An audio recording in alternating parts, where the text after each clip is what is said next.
kalsa da sen kaş kalıp koysan ne olur? Kirpiğin ay sınıp kalsa da sen kaş kalıp koysan ne olur? Kaş kalıp koysan ne olur?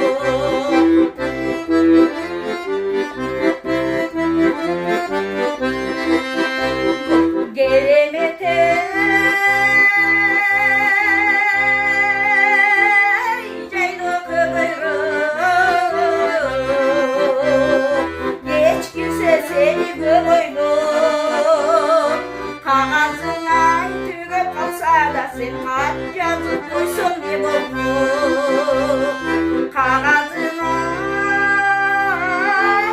tügüp kalsa da sen kaç yazıp koysun ne olur? Vay kaç yazıp koysun ne olur?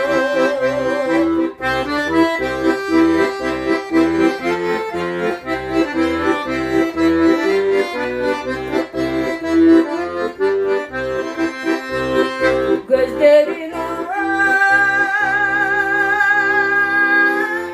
senin kanarday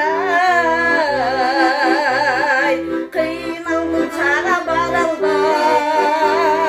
karettin ay nurun getirip ay kaçasan yolun ağlalday karettin ay nurun getirip ay kaçasan yolun ağlalday kaçasan yolun ağlalday.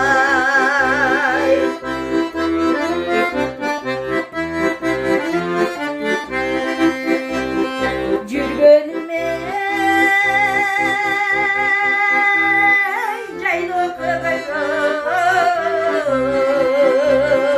Cüremin seni koydum Şaşmayın ay özüm gelirsin ay samayın gelince doydum Şaşmayın ay özüm gelirsin ay samayın gelince doydum Samayın gelince doydum Şaşmayın ay özüm gelirsin ay samayın gelince doydum Samayın gelince doydum Samayın gelince doydum Gelince doydum. Ay ya zaman. Bana geldi.